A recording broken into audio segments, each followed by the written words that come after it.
ہم بات کرتے ہیں انشاءاللہ کہ گناہوں کے جو ہے وہ اثرات کیا ہیں انسان کی زندگی میں، اور کیوں انہیں چھوڑنا چاہیے اور کیوں ہمیں موٹیویٹڈ رہنا چاہیے انشاءاللہ کہ گناہوں سے بندہ دور رہے۔ سب سے پہلی بات تو یہ سمجھ لیں، دیکھیں کہ گناہ کی نیچر ہی ایسی ہے کہ وہ آپ کو نقصان دے گا۔ یہ اس لیے نہیں ہے کہ اللہ آپ کو پنش کر رہا ہے، اللہ تو انسان کو پنش کرنا چاہتا ہی نہیں۔ قرآن میں ہے، سورہ نساء میں اللہ کہتے ہیں اللہ تمہیں پنش کر کے کیا کرے گا اگر تم اللہ کے ماننے والے اور اللہ سے استغفار کرتے ہو، اللہ کا شکر کرتے ہو۔ اصل میں تو انسان خود پنش کرتا ہے اپنے آپ کو۔ تو جس طرح ایک ریڈیو ایکٹیو مٹیریل نقصان دہ ہے، اس کے قریب آپ جائیں گے آپ کو کینسر ہو جائے گا گاما ریز کی وجہ سے، اسی طرح گناہ ہے، آپ اس کے قریب جائیں گے ہو ہی نہیں سکتا آپ کو نقصان نہ ہو، نقصان آئے گا ہی آئے گا، تو وہ ہم خود اپنا نقصان کر رہے ہیں، ٹھیک ہے۔ تو اس کے اثرات کیا ہیں، سم of the consequences of sun, ابن القیم کی کتاب سے اخذ شدہ ہیں یہ کانسیکوینسز، 9-10 کانسیکوینسز نے بتائے ہیں۔ یہ اس لیے ہے کیونکہ نفسیاتی طور پہ ہمیں جب ایک چیز کے اثرات پتہ لگ جائیں کانسیکوینسز، تو موٹیویشن آ جاتی ہے اس سے بچنے کی، اس لیے بتا رہا ہوں، ٹھیک ہے۔ پہلی چیز ہے جی کہ نالج سے ڈپرائیو ہو جانا، جتنا بھی آپ کو علم تھا جو بھی تھا اس سے ڈپرائیو ہو جاتا ہے انسان، کیونکہ نالج لائٹ ہے، نور ہے، گناہ جو ہے وہ نور کو لے لیتا ہے۔ اور یہ اکثر اسلاف جب ان کے پاس کوئی شکایت کرتا تھا آ کے کہ میری میموری ویک ہو گئی ہے یا مجھے کچھ چیز یاد تھی، قرآن کا کچھ پورشن یاد تھا وہ بھول گیا ہے، تو وہ اکثر انہیں یہی ایڈوائس کرتے تھے کہ آپ استغفار کریں، کیونکہ گناہوں کی وجہ سے چیزیں بھول جاتی ہیں، ٹھیک ہے۔ تو یہ ایک بہت بڑا اثر ہے۔ اللہ معاف کرے کسی نے قرآن حفظ کیا ہوا ہے اور بالکل نکل گیا ہے دل سے، تو یہ ایک فکر کرنے والی بات ہے، اور اس کو کوشش کرنی چاہیے اس کو واپس لائے اور اپنے گناہوں کو بھی ظاہر ہے ان سے توبہ کرے۔ دوسری چیز، رزق کا چھن جانا۔ اللہ کے نبی صلی اللہ علیہ وسلم نے فرمایا، ابن ماجہ کی حدیث ہے، صحیح حدیث ہے، ایک شخص کو رزق ملنا ہوتا ہے حلال سے، لیکن وہ جلد بازی کر کے گناہ کر کے وہی رزق حرام سے لے لیتا ہے، تو پھر اس کو ایکسٹرا کچھ نہیں ملتا، جو اس نے لے لیا وہ مل جاتا ہے، نہ اللہ کی ہیلپ اس کے ساتھ ہوتی ہے۔ اور یہ جو حدیث ہے جو میں ابھی سنانے لگا ہوں، یہ کیا ہے؟ A man is deprived of provision because of the sins that he commits. انسان کو رزق سے ڈپرائیو کر دیا جاتا ہے اس کے گناہوں کی وجہ سے۔ اب یہاں پہ ہو سکتا ہے آپ کے ذہن میں سوال ہے کہ نہیں یار فلانا اتنے گناہ کرتا ہے، وہ تو موجیں کر رہا ہے، ٹھیک ہے، اس نے تو پلاٹ بنا لیے، یہ کر لیا وہ کر لیا۔ تو دیکھیں رزق 4 طرح کا ہوتا ہے: financial wealth, emotional wealth, social wealth, time wealth. ہو سکتا ہے اس کے پاس فائنینشیل ویلتھ ہو لیکن نہ ایموشنل ویلتھ ہو۔ ایموشنل ویلتھ کیا ہے؟ ذہنی سکون، وہ بھی رزق ہے۔ غنا، ٹھیک ہے، دل میں ایک سیٹسفیکشن۔ اسی طرح ایموشنل ویلتھ میں ہے جذبات پہ کنٹرول، اینگر مینجمنٹ اچھی، اخلاق اچھا، یہ ایموشنل ویلتھ ہے۔ ہو سکتا ہے وہ بندہ اس سے محروم ہو۔ آپ نے کئی لوگ دیکھے ہیں کچھ بھی نہیں کھانے کو لیکن ذہنی سکون ہے اللہ کی طرف سے، اولاد دی ہے اللہ نے، اولاد پل بھی رہی ہے ماشاءاللہ، اور نیک اولاد ہے، ٹھیک ہے، سب کچھ ہے۔ تو کیا یہ رزق نہیں ہے؟ بالکل ہے۔ سوشل ویلتھ اسی کو کہتے ہیں کہ آپ کی اولاد اچھی ہے، آپ کی بیوی اچھی ہے، آپ کا جو ہے وہ گھر والے اچھے ہیں آپ کے ساتھ لوئل لوگ جمع ہو گئے، تو وہ بھی رزق ہے۔ ٹائم ویلتھ، ٹائم میں برکت، آپ کے کام جلدی ہو جاتے ہیں، ٹھیک ہے، آپ کرتے ہی وہ ہیں جو اللہ سبحانہ وتعالیٰ کو پسند ہے، یہ ٹائم میں برکت ہے۔ تو جب ہم گناہوں میں پڑتے ہیں تو یہ ہمارا رزق ڈپرائیو ہوتا ہے، ٹائم سے برکت اٹھ جاتی ہے، ٹینشنیں بڑھ جاتی ہیں، ٹھیک ہے، ٹائم مینجمنٹ ویک ہو جاتی ہے۔ نمبر 2، آپ دیکھیں نا گناہوں میں وقت کتنا ضائع ہوتا ہے۔ اللہ معاف کرے اگر ایک گناہ عادت بن چکی ہے، 4 گھنٹے 3 گھنٹے لوگ اس میں پڑے رہتے ہیں، ٹھیک ہے، اور وہ ضائع ہو رہا ہے وقت۔ سوچیں کتنا وقت ہم جوانی کا ضائع کر دیتے ہیں، ٹھیک ہے، ان چیزوں میں، اللہ معاف کرے۔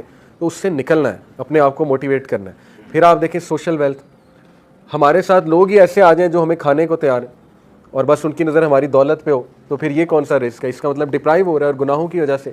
پھر آپ دیکھیں ایموشنل ویلتھ، ذہنی سکون ہے ہی نہیں، ہر وقت ٹینشن ہے، ہر وقت سٹریس ہے، ہر وقت پریشانی ہے، ہر وقت منہ پہ شکایت ہے، تو اس کا مطلب گناہوں کے اثرات آ تو رہے ہیں۔ تو اس لیے گناہوں کے اثرات رزق کی تنگی سے آتے ہیں، ٹھیک ہے۔ رزق کبھی اللہ بڑھا کے دیتا ہے، کبھی گھٹا کے دیتا ہے۔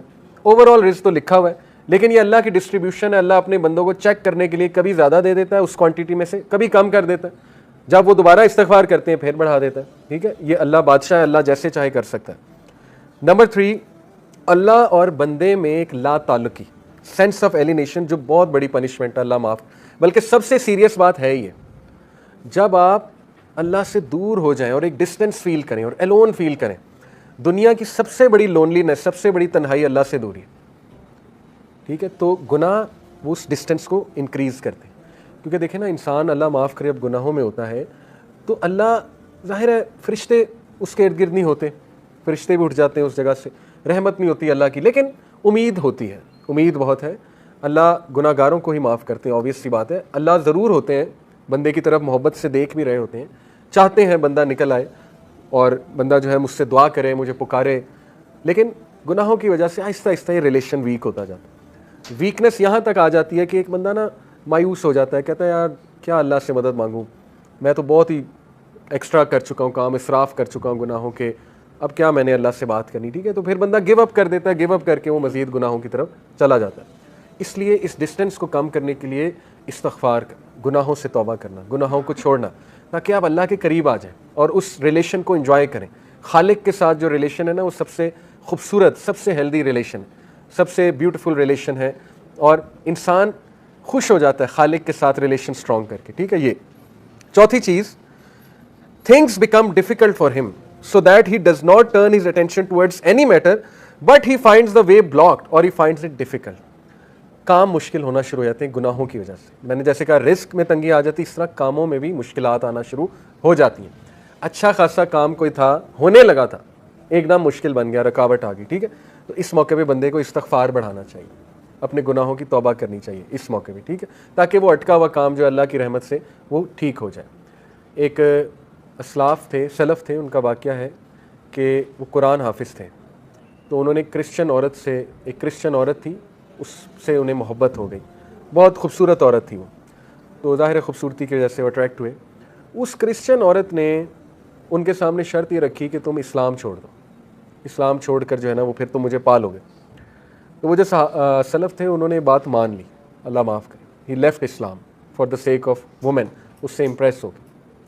اور پھر جو ہے وہ ایک بار کہیں سے گزر رہے تھے, تو قرآن کی جو ہے نا وہ یہ آیت ان کے سامنے آئی, سورہ حج کی, کہ لوگوں میں سے کچھ ایسے ہیں جو ایج پہ کھڑے ہوئے ہیں, جب تک انہیں اچھائی آ رہی ہے وہ اللہ کی طرف ہے, اور جب انہیں کوئی مشکل آتی ہے تو وہ اسلام سے چلے جاتے ہیں. اور ایسے لوگ دنیا میں بھی خسارے والے ہیں, آخرت میں بھی خسارے والے ہیں. تو وہ اتنا روئے یہ آیت سن کے کہ اللہ نے مجھے میسج دے دیا ہے. انہوں نے توبہ کی اور واپس آئے. تو میں آپ کو بتانے کا مقصد یہ کہ کئی اسلاف آپ کو نظر آئیں گے جو بعد میں محدث بنے, بڑے بڑے ٹیچرز بنے, دیندار لوگ بنے, ان بہت ڈارکنس میں تھے, بہت زیادہ. جیسے عبداللہ بن مسلم کا واقعہ ہے, امام بخاری کے ٹیچر, شرابی تھے, شراب چھوٹتی نہیں تھی. ٹھیک ہے, شراب کے نشے میں دھت تھے. ایک دن امام الشابی آئے, جو کہ اس دور کے بہت بڑے محدث تھے, گدھے پہ سوار تھے وہ, کیونکہ رسول اللہ کی سنت ہے, گدھے پہ رسول اللہ نے سفر کیا ہوا ہے. انہوں نے بڑا مذاق اڑایا. عبداللہ بن مسلم نے شراب کے نشے میں دھت بے شرمی سے ان کے سامنے گئے, کہتے ہیں بھائی کون ہو تم, لوگ تمہارے ارد گرد جمع ہو رہے ہیں, کدھر سے آئے ہو؟ امام الشابی نے کہا جی میں محدث ہوں. انہوں نے کہا جی محدث کیا ہوتا ہے؟ امام الشابی نے کہا محدث ہوتا ہے جو حدیث سناتا ہے. تو انہوں نے بے شرمی سے کہا اچھا مجھے بھی سنا, دیکھتے ہیں مجھ پہ کتنی اثر کرتی ہے.